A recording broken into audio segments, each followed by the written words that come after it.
Olá, eu sou Joaquim Caetano Fernandes, eu sou formado em Direito pela Faculdade Marta Falcão e eu estou à sua disposição e de sua família para impedir que os seus filhos venham a ser rebaixados de classe social, justamente no dia em que você não mais estiver aqui, que eles por terem que passar pelo pesadelo que é o procedimento do inventário. E quando eu falo em pesadelo, não são as brigas entre herdeiros ou dificuldades e confusões, não, até porque você criou bem seus filhos, eles não brigariam por causa de um patrimônio. Eu estou falando o quão caro é o inventário do ponto de vista tributário, do ponto de vista de outras despesas e até do profissional de advocacia, que é o advogado que ficaria tomando conta do inventário. Fazer um inventário custa caro e rebaixa seu filho de classe social. Mas as pessoas acreditam que sabem o quão caro que isso é. Mas isso não é verdade. Não sabe o quanto. E eu estou aqui hoje para transmitir essa informação, para que você veja o tamanho dessa fatura, o tamanho dessa conta, o tamanho desse rombo e mostrar como isso funciona. Como esse sistema de holding familiar pode ajudar seus filhos na hora da transmissão dos bens. E o que você pode fazer para colocar à disposição da sua família? E eu vou utilizar alguns slides. Eu vou dividir uma tela com vocês para que eu possa acompanhar as contas, os cálculos que incidem sobre o inventário. E para construir esse slide, eu vou utilizar um exemplo. Esse exemplo, eu vou pegar um valor, eu vou usar um valor, né? E vamos tratar de uma pessoa com apenas um imóvel. Um imóvel, um valor de 1 milhão 150. Se você tem um patrimônio maior que isso, é só multiplicar. Se for menor, é só diminuir ou dividir. Você pode mentalmente saber quanto custaria um inventário para o seu filho e se teria condições, na época, ele pagar as despesas do inventário. Nesse slide, eu vou apresentar as contas que expõem esses valores. Vamos discriminar os valores dos impostos, dos cartórios, dos honorários de advogados, que são as despesas que estão ligadas diretamente ao inventário. E cada um dos gastos de quanto o seu filho vai ter que arcar agora, vamos primeiro entender. Vamos entender qual é a base que se leva em consideração para a apuração desses valores. Eu vou colocar a minha... Pronto. Um imóvel, vamos supor que um imóvel ele foi comprado há 20 anos atrás por um preço razoável de 300 mil reais, né? Esse valor de 300 mil reais, ele está na sua declaração de imposto de renda, e o valor de mercado hoje dele vale 1 milhão 150. E esse valor de 300 mil reais há 20 anos é um valor perfeitamente, é um patamar aceitável, né? O cálculo para inventário, ele deve ser levado em consideração o valor de mercado, que seria aquele preço que ele vale hoje. Estamos usando de exemplo um imóvel de 1 milhão 150, um preço de mercado de 1 milhão 150.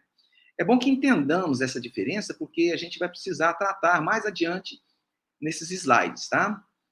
Vai incidir também o imposto da morte, que é o ITCMD, que é o Imposto de Transmissão de Causa-Mortes e Doação. Levando em consideração que essa alíquota no Amazonas, que é a menor do Brasil, é 2% sobre o valor de mercado. Né? Levando em consideração uma alíquota de 2%, o imóvel de 1.150 seria pagar 23 mil de ITCMD. Os honorários de advogado, você pode escolher o advogado, mas os honorários você vai ter que pagar, né, de acordo com a tabela da OAB, o menor percentual que poderia ser cobrado é em torno de 7%. Se não tiver nenhum litígio, se não tiver nenhum problema nos cartórios, se não tiver nenhum problema com os herdeiros, no nosso escritório, por exemplo, a gente cobra 7% num inventário extrajudicial sem nenhum problema. Né? E de acordo, isso aí fica de acordo com a tabela da OAB. E o valor de mercado dos imóveis seria 1 milhão 150 vezes 7%, daria em torno de 8 milhões 80.500. Por exemplo, um litígio, um inventário com litígio, ele pode chegar de 12% até 15%. Então, isso aí seria para um inventário que fosse bem tranquilo, no cartório, bem tranquilo mesmo, né? Aí nós temos as despesas de cartórios que são cobradas. No Amazonas, é uma tabela progressiva. Um valor de 1 milhão 150, você vai pagar de escritura, você vai pagar 14.039. Essa tabela progressiva eu posso até disponibilizar depois no grupo de WhatsApp, para que vocês possam acompanhar no caso particular de vocês, né?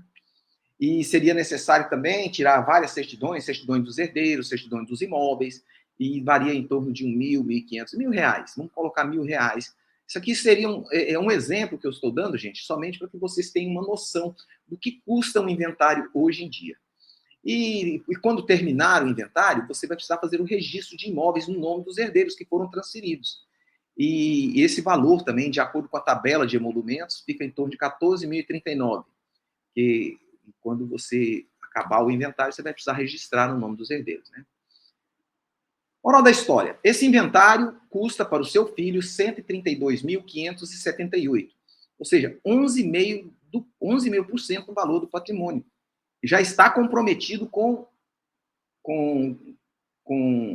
cartório, honorários de advogado, certidões. Esses valores têm que ser pagos à vista. Se o seu filho não tiver esse valor à vista,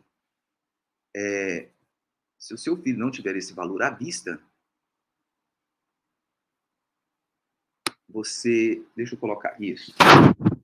Porque se o seu filho não tiver esse valor à vista, ele vai ser rebaixado de classe social. Porque se ele não tiver o dinheiro, ele vai ter que cobrir as despesas do inventário e como tem que ser pago à vista, ele vai ter que... O advogado até pode dar uma parcelada, dar um sinal, paga o restante no final, tal, mas sempre a solução que apresentam para os herdeiros é vender o imóvel. Mas ninguém compra um imóvel inventariado, porque quando a pessoa quer comprar um imóvel, ele compra o imóvel, ele pega a chave, ele quer entrar no imóvel, ele quer morar no imóvel, então ele não quer problemas. E quando você compra um imóvel que está sendo inventariado, geralmente quem compra são investidores. Investidores querem um deságio, eles vão querer tirar vantagem da situação e compram, sim, mas com 20% aproximadamente de deságio no valor do imóvel. O imóvel que custava 1.150.000, ele já não vai ser vendido por esse valor, e sim 920 mil. Deixa eu... Isso. 920 mil. Vamos colocar uma outra tabela, retomando as contas, né? Nós já vimos aqui que os impostos, os honorários, cartórios, certidões, registro de imóveis, e nós temos agora, se o imóvel for vendido por 920 mil, você vai pagar ganho de capital. O que é o ganho de capital? O ganho de capital é aquela diferença, né? É aquela diferença que você vendeu o seu imóvel para o valor que foi de aquisição, que é aquele valor que está na declaração de imposto de renda. Então, dá 620 mil reais. Você vai pagar 15% sobre esse valor. No caso em tela, aqui seria um ganho de capital de 93 mil reais. Né?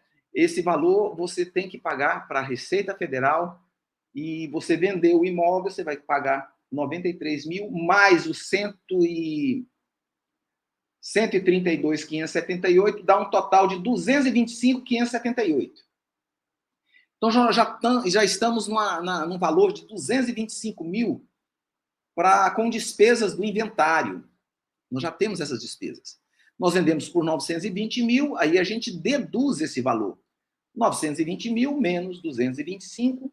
O saldo final que os herdeiros vão ficar vai ser em torno de 694 mil reais.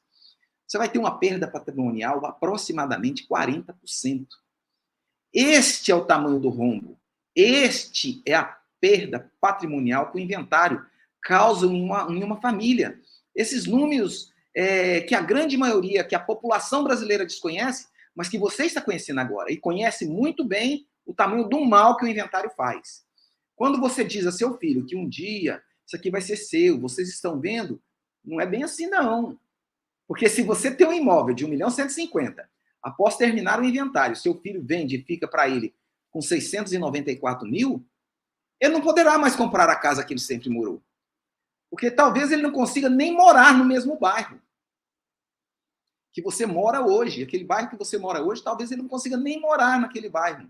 Certamente, onde ele lá morar, ele não ficará vizinho das pessoas que ele convive hoje.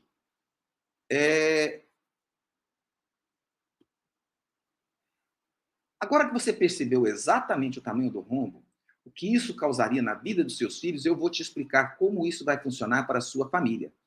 A holding familiar, ela na verdade não é uma empresa, ou várias. É um sistema que pode ser simples ou complexo. Uma empresa, várias empresas, ou um CNPJ, ou mais. A gente, inclusive, chama esse CNPJ de célula. Para cada CNPJ, é uma célula de holding. E para nós, holding familiar é um sistema formado por essas células. Nessas células, o que a gente faz é abrigar todo o patrimônio dentro de uma destas células, que a gente chama de célula-cofre. Por que célula-cofre? Nós vamos fazer todo o patrimônio vai ser guardado na célula-cofre. Essa célula-cofre você fica com a chave mestra na mão. E quando todo o patrimônio já estiver na célula-cofre, você vai fazer uma doação de cotas para os seus filhos, mas não é uma doação comum. É uma doação que você entrega para os seus filhos, mas que continua resguardado completamente, integralmente. É uma doação que acontece de forma meramente burocrática, mas que você continua no domínio de tudo, dono de tudo. É uma doação que, na verdade, ela acontece somente no papel. Ela funciona como uma forma de gatilho. E esse gatilho fica resguardado a ser disparado e de forma automática, para que ele possa migrar para o domínio dos seus filhos sem burocracia, automaticamente, sem o auxílio de um juiz, de um tabelião. Ele faz com que seus bens se transfiram para os seus filhos e fica muito mais fácil, levando em consideração que o inventário, e isso é perfeitamente lícito e acessível. Tá? Então, quando você dispara o gatilho, o que é disparar o gatilho? Quando você falece, os seus filhos vão fazer a transferência para eles de forma bem tranquila, sem a ajuda de ninguém, de advogado, de juiz ou de tabelião, nada. Você vai na junta comercial e transfere, tirando os gatilhos, a propriedade para os filhos. E, além de tudo, se os seus filhos estiverem passando por algum tipo de revés, do ponto de vista na justiça, não importa. Ele pode ser casado, até na comunhão universal de bens. Não importa. Esses bens não se comunicam com o cônjuge dele. A não ser que se você quiser isso. E mais, um casal que tenha patrimônio, eles combinam. Que quando um vai, aí o outro vai, enquanto fizeram o inventário de um, depois faz do outro. Isso não acontece aqui. Esse gatilho ele pode ser construído para disparar quando o segundo falecer. Ou seja, só quando o segundo falecer é que as cláusulas, os gatilhos vão ser quebrados, eles não vão existir mais. Isso pode ser feito na escolha, é por uma escolha da sua família, é você que escolhe. O que quero mostrar é porque você poderia fazer uma holding familiar e essa diferença, o quanto é de diferença. Eu vou apresentar a vocês as diferenças financeiras na construção de uma holding familiar, porque virou esse frisson, porque é esse o caminho. Porque tantos estão querendo fazer a holding, que estavam somente à disposição das grandes fortunas, dos grandes milionários, e ela hoje está disponível para você, que tem um único imóvel, por exemplo. Vamos fazer um comparativo com o inventário e que as pessoas querem colocar à disposição para seus filhos, mas que muitos ainda não conhecem. Acabamos de apresentar os custos de um inventário. Teria agora, na holding familiar, existe uma diferença muito grande. Começando pela base de cálculos, porque o valor que se pega na base de cálculos para a holding familiar é o valor do bem quando foi adquirido, é aquele bem de aquisição, valor de aquisição. É o valor que está declarado no seu imposto de renda de pessoa física. Deixa eu colocar aqui.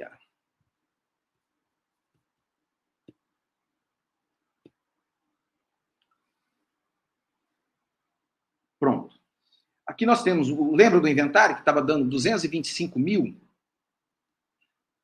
as despesas de inventário? No sistema de holding, você vai ter uma diferença um pouquinho melhor. Por quê? Você vai pagar realmente o imposto da morte, do TCMD, nesse caso, ele continua sendo pago. E a menor taxa, menor alíquota do país. Ficaria 2% sobre 300 mil, 6 mil reais. No inventário, 23 mil reais. Já o advogado que faz todo esse sistema funcionar, deveria ser mais caro do que no inventário, né? Porque ele está ajudando você a ganhar bastante dinheiro. Mas no caso, até porque se mistura direito societário, direito tributário, o próprio direito de família, sucessões, né? Então é uma coisa assim bem mais elaborada, mas a gente trabalha com horas trabalhadas. A gente cobra sobre o nosso trabalho efetivo e fica em torno de 35 mil reais, não levando em consideração o valor do imóvel, porque as horas trabalhadas para um imóvel de 300 mil e de um imóvel de 5 milhões, o trabalho é o mesmo. Né? A gente não trabalha com valor de percentual no valor de mercado. No cartório de notas, você não precisa fazer nada, porque não tem escritura, porque não precisa fazer o inventário. E você não precisa gastar nenhum valor no cartório de notas, né? Então não precisa de nenhuma certidão também. No cartório de registros de imóveis é necessário fazer o registro da integralização dos imóveis para a holding, no caso, seria em torno de 3.900, de acordo com a tabela, essa tabela progressiva que nós temos. O ganho de capital não precisa pagar nada, porque não é necessário você vender nada. Agora, nós teremos uma despesa que o inventário não tem. Nós teremos uma despesa na junta comercial que faremos 3 atos.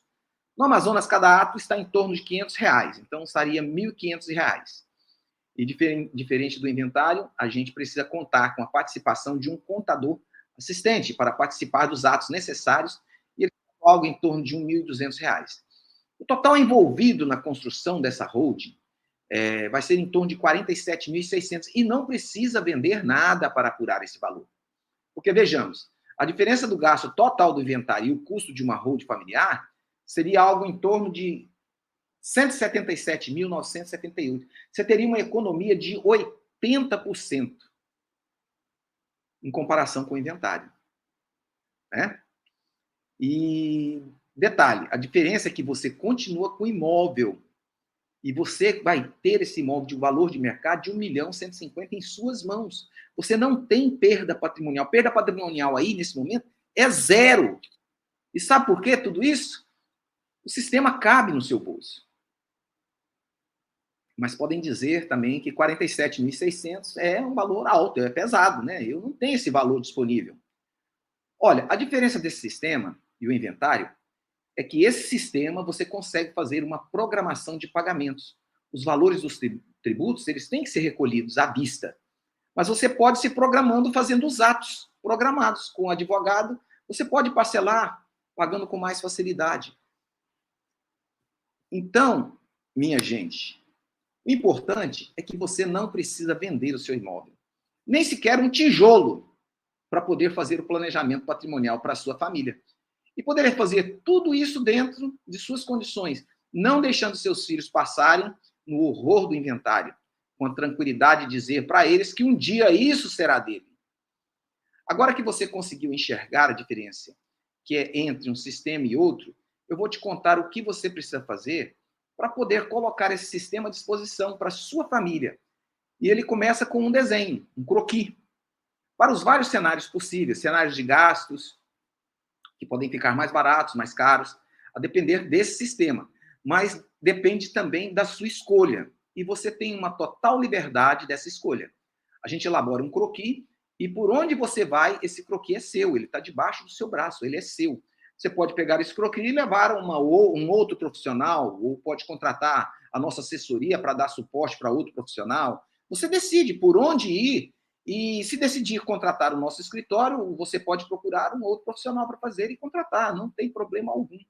O que nós precisamos apresentar para você é um croquis estrutural dizendo quais seriam os caminhos, custos que você teria para poder montar uma holding familiar para você. Eu penso que esse é o grande diferencial desse sistema. Ele tem cláusulas de arrependimento.